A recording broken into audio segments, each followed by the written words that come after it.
उत्तर प्रदेश राज्य ग्रामीण आजीविका मिशन के तहत मिशन प्रबंधन सोनभद्र इकाई द्वारा समूह से जुड़ी महिलाओं को आजीविका सखी का प्रशिक्षण दिया गया।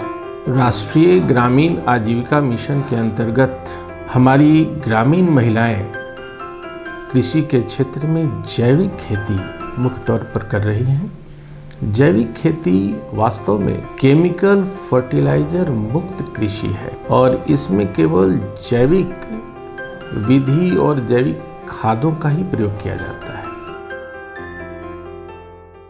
आजीविका सखी प्रशिक्षण में हम लोग क्या सीखेंगे और आजीविका क्या है, आजीविका का प्रकार क्या है। हमारा इस प्रशिक्षण का सीधा सा फोकस कृषि पे है और पशुपालन और नॉन फार्म आजीविका और फार्म आजीविका की तरफ है कि हम सभी मिल करके और जैविक खेती और जो है जैविक कीटनाशक और जैविक खाद के द्वारा जैविक खेती को प्रोत्साहन देने का काम करेंगे। प्रशिक्षण में महिलाओं को जैविक खेती के बारे में बताया गया।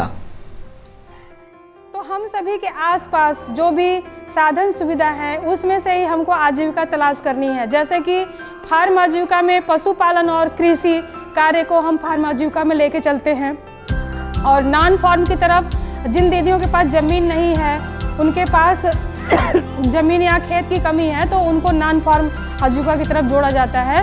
जैसे वो कोई रोज़गार अन्य कर सकती हैं, दुकानदारी का काम कर सकती हैं या पशुपालन, बकरी पालन, मुर्गी पालन या मछली पालन या फिर सिलाई बुनाई कढ़ाई या अचार पापड़ मुरब्बा बनाने।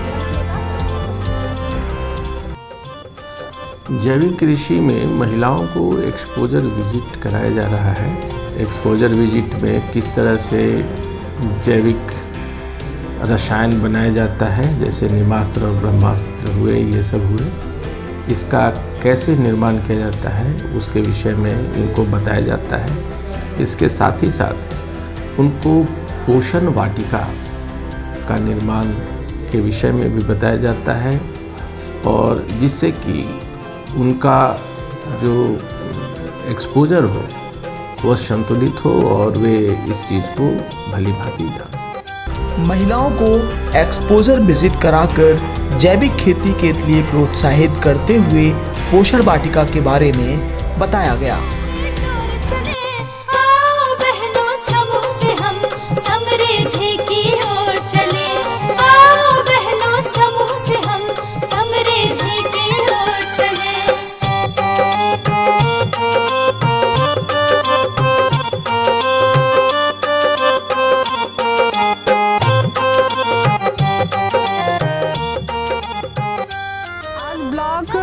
रावर्ट्सगंज चतरा ब्लॉक में सोनभद्र जिला के निपनिया गांव में हम सभी लोग यहां उपस्थित हैं और हम लोगों ने पोषण वाटिका बनाने का प्रयास किया।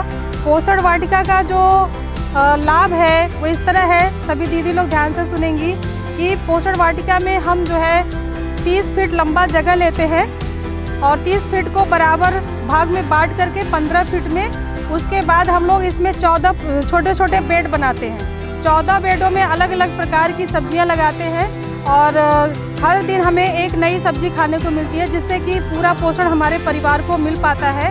और बाज़ार से जब दीदियां खरीद के नहीं खा पाती हैं सब्जी या हरे साग पत्तेदार सब्जियां, तो उनके घर में पोषण वाटिका के द्वारा जो है अलग अलग प्रकार की सब्जियां पर डे मिल जाती है खाने के लिए, जिससे हमारा स्वास्थ्य अच्छा होता है, हमारा परिवार अच्छा होता है, जिससे कि जो पैसे हम लगाते हैं डॉक्टर के यहाँ देने के लिए बीमारियों के कारण, वो पैसे हमारे बचते हैं क्योंकि हमारा जो स्वास्थ्य अच्छा रहेगा तो हमारा पूरा परिवार ही स्वच्छ रहेगा।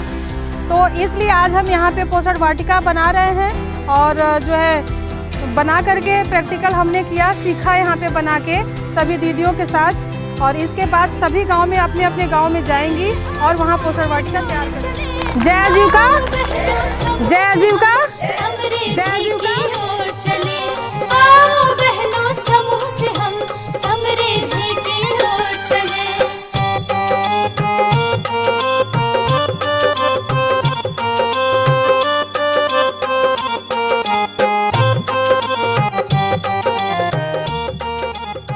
सभी दीदी लोग यहाँ पर धनजीवामृत बनाने सीख रहे हैं, जो एक जैविक खाद है और इसमें क्या क्या सामग्री प्रयोग की जाती है आप देख सकते हैं। इसमें बेसन, गुड़, गुड़ और चूना और गौमूत्र और दीमक मिट्टी सभी को आपस में जो है मिक्स करके और आप एक इतने बड़े बड़े साइज में गोले बना करके इसको रख देते हैं। उसके बाद जो है इसको छायादार स्थान पे सुखाते हैं। छायादार स्थान पे 15 दिन तक इसको सुखाएंगे। जब ये पूरी तरह से सूख जाएगा उसके बाद आप इसको किसी भी चीज़ से थोड़ा ऐसे कूट कर चूर करके और जिस तरह यूरिया खाद का प्रयोग आप पौधों के थान के नीचे दे करके और उसको बड़ा होने के लिए या फलने के लिए पोषण मिलने के लिए जब देते हैं, उसी के स्थान पे आप इस जैविक खाद का प्रयोग कर सकते हैं। थोड़ा थोड़ा उसके थान के नीचे देंगे और वो पौधा और हरा भरा होगा और जल्दी से बढ़ेगा, ग्रोथ करेगा। और सबसे बड़ी बात ये है दीदी कि इसका कोई साइड इफेक्ट नहीं होता है। ये कोई भी रासायनिक दवा जैसा नहीं है कि हम लोगों के शरीर में स्वास्थ्य के प्रति हानिकारक हो, ऐसा कुछ नहीं है। ये बहुत ही फायदेमंद है और इससे हमारे जो हम लगाते हैं बैगन, टमाटर या मिर्चा, वो बहुत ज़्यादा जो है ग्रोथ करता है और एक पौधे में ज़्यादा से ज़्यादा फल हमको दे पाता है। तो इसी तरह से आप अभी सभी गांव में धनजीवामृत बनाने के लिए सभी दीदियों को प्रेरणा देंगी और धनजीवामृत बना के प्रयोग कराएंगी।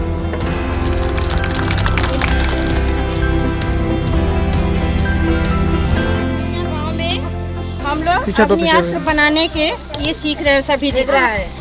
इसमें 1 लीटर गौमूत्र और ये 200 ग्राम सुरती और 250 ग्राम लहसुन और 250 ग्राम मिर्च और नीम का पत्ता इसमें डालते हैं।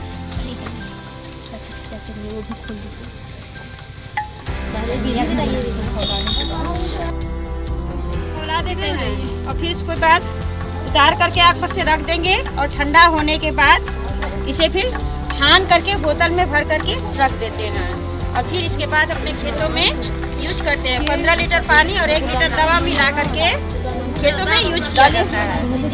धन्यवाद। बताइए कहाँ गई?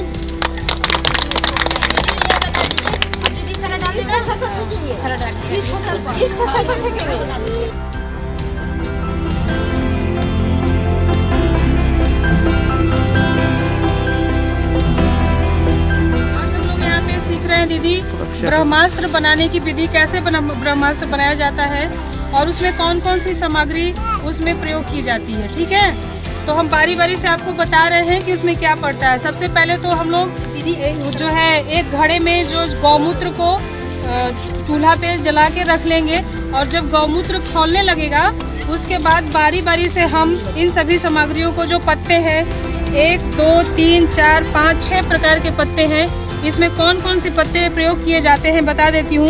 नीम का पत्ता, अमरूद का पत्ता और जो बेशरम का पेड़ होता है उसका पत्ता है और जो बेल होता है सिरफल कहते हैं उसका पत्ता हो गया और धतूरा का पत्ता और अमरूद का पत्ता। इतने तरह के कड़वे जो पत्ते होते हैं उन पत्तों को बारी बारी से इसमें डाला जाता है और इसको आंच पे लगभग 15 से 20 मिनट के लिए खौलाएंगे।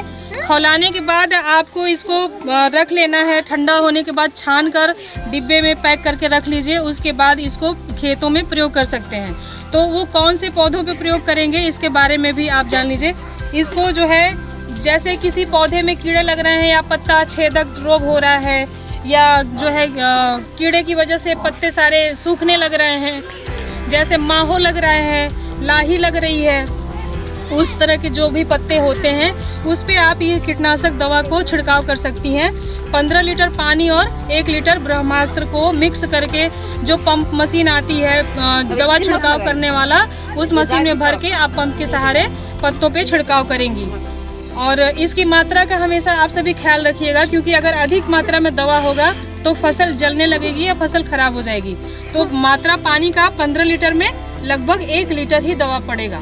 ठीक है दीदी, इस से सभी पत्तों को आप डालेंगे इसमें और 20-25 मिनट तक इसको खौलाएंगे। पूरा डालिए ना, उठा के एक साथ पूरा डालिए। एक ले लेंगे ऐसे लकड़ी डंडा और उससे ऐसे इसको चलाते रहेंगी ना, देखेंगी। इसको आप बताइए, इसलिए कि जो है ये खौल के ऊपर फेंक करके गिर ना जाए आपका। और अगर गौमूत्र थोड़ा मतलब कि कम पड़ रहा है तो इस पर आधा लीटर 1 लीटर पानी आप डाल सकती हैं। जो खौलने के बाद आपका दवा जब बन के रह जाएगा तो वो पानी हवा भाप बन के उड़ जाएगा और दवाई आपकी बच जाएगी। दीदी लोग, ये है लोहास्त्र। अनीता दीदी ने पहले से बनाया हुआ है, इसके बारे में आप बताना चाहती हैं। गौमूत्र ले लीजिए 2 लीटर या 3 लीटर या 1 लीटर, जिसके पास जितना उपलब्ध हो। उसके बाद इस गौमूत्र में आप लोहे का कोई भी चीज़, मूर्छा लगा हुआ कोई सामान हो आपके पास, या नट बोल्ट हो, या फिर लोहे का कोई टुकड़ा हो जिसमें मूर्छे लग जाते हैं, वो उसमें डाल करके और आप 15 दिन तक इसको छाए वाली जगह पे रख दीजिए। 15 दिन के बाद ये लोहास्त्र बन के तैयार हो जाएगा। उसके बाद जो पत्तेदार सब्जियां या फसल होते हैं जिसमें कीटाणु लग जाते हैं, जिसके कारण वो खराब होते हैं, तो उसमें आप इसका छिड़काव कर सकती हैं। 1 लीटर आप ले लीजिए लोहास्त्र और 15 लीटर पानी, और पंप मशीन में भर के उसके ऊपर पंपिंग से छिड़काव कर दीजिए, ताकि वो कीटाणु हमेशा के लिए मर जाएंगे और आपका फसल स्वस्थ रहेगा। अंडा दिखाइए जी इन लोगों को। बहुत अंडा है, बहुत शानदार। अंडा ऐसे हाथ में लीजिए, यहाँ पर है, देखिए। हाँ, ज़्यादा बनाना पड़ेगा। सीखना है तो थोड़ा सा काम चला देखेंगे भी सुन करके। देखिए कैसे है ना। नाम क्या है? अनीता दीदी के घर पे हम लोग आए हैं केचुआ खादी के बारे में कुछ जानने के लिए। तो वही नया केचुआ डालकर वर्मी कंपोस्ट खाद बनाने जा रहे हैं। ये केचुआ है जो हमारे खेत को बहुत ही ज़्यादा उर्वरा बनाता है। जितना ही ये मिट्टी खाएगा उतना ही ज़्यादा खेत का उर्वरा शक्ति बढ़ता जाएगा। क्या आज हम लोग क्या सीखने आए यहाँ पे? वर्मिंग कंपोस्ट केचुआ खाद बनाने की विधि ना जी। कैसे बनेगा? सबसे पहले दीदी आप लोगों को 3 दिन पुराना गोबर लेना होगा। 3 दिन पुराना गोबर लेंगे। उसके बाद गोबर ज़्यादा अपने हाथ से आप छू के देखेंगी कि गोबर ज़्यादा गर्म तो नहीं है या ज़्यादा गीला नहीं होना चाहिए। भुरभुरा टाइप में गोबर होना चाहिए, जिसमें थोड़ा नमी भी होना चाहिए। ठीक है। अगर आप ठंडियों के मौसम में बना रहे हैं तो पानी का छिड़काव कम करेंगे, और जो है एक टंकी हम लोग बना लेंगे। 6 फीट लंबा होना चाहिए। जैसा कि इनके पास जगह ज़्यादा उपलब्ध नहीं होगा या साधन नहीं होगा, तो इन्होंने छोटे में बनाया है।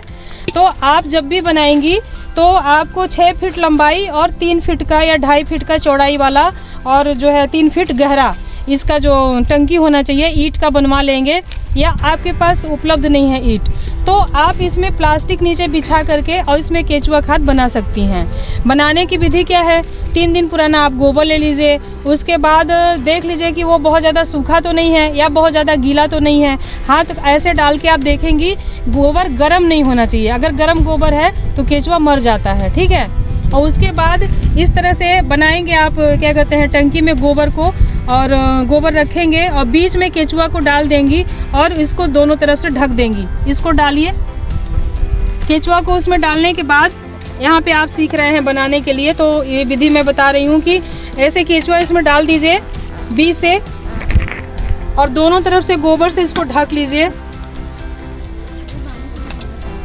दोनों तरफ से गोबरों से ढक दीजिए, पूरा डाल दीजिए। दोनों तरफ से ढकिए इसको। बैठिए आप लोग, ऐसे से ढकिए। हाँ, ऐसे ढक लीजिए दोनों तरफ से। और ये ध्यान रखिए कि केचुआ को अंधेरा पसंद होता है। ठीक है। इसमें हम पुआल डाल देंगे। के बाद इसके ऊपर पुआल डाल देते हैं। पुआल लेके आइए एक लोग, पुआल लेके आइए। इसके ऊपर पुआल से ढक दीजिए। और अगर गर्मी का मौसम है तो 2 दिन 3 दिन पे जैसे मग्गा में पानी ले लीजिए और ऐसे ऐसे हाथ से फुहारा करके सींचना है। ठीक है। एक मग्गे में पानी लेके ऐसे सींचना है फुहारे से। ये नहीं कि बाल्टी से लाए और पानी इसमें पलट दिए, पलटना नहीं है। इसमें थोड़ा थोड़ा छींटा मार करके सींचना है, और फिर इसको पुआल से आप ढक दीजिए। ढकने के बाद इसको आप 15 दिन 20 दिन या 1 महीना तक इस तरह से छोड़ दीजिए। उसके बाद आप देखेंगे कि पूरा जो है, जो गोबर है वो पूरा केचुआ खा चुका है और इसका कलर इस तरह से हो जाएगा, पूरा काला हो जाएगा। और फिर आप इसको 1 महीने बाद अपने खेतों में प्रयोग कर सकती हैं। ये है जैविक खाद। और जिस जगह पे आप रासायनिक खाद का प्रयोग करते हैं तो उसके जगह पे अगर आप ये प्रयोग करेंगे तो आपका फसल बहुत ज़्यादा ग्रोथ करेगा और बहुत ही उसका फल मीठा होगा। कभी भी आप, जो लोग इसको करके देखे होंगे खेती, जैविक खेती, वो जानते होंगे कि उसके फल में दूसरा ही स्वाद आता है। क्योंकि अब हमारे यहाँ से कृषि का कल्चर में से जैविक हट चुका है, तो उसका स्वाद हम लोग को खुद भी नहीं पता है। लेकिन इसके द्वारा जो उपजाया गया जो फल या पौधे या अनाज होते हैं उसमें बहुत ही अच्छा स्वाद होता है और पौष्टिक होता है। वो पोषण से पूरा भरपूर होता है। हमारे शरीर के लिए वो काफ़ी लाभदायक होता है। तो ये आज हम लोगों ने सीखा केचुआ खाद बनाने।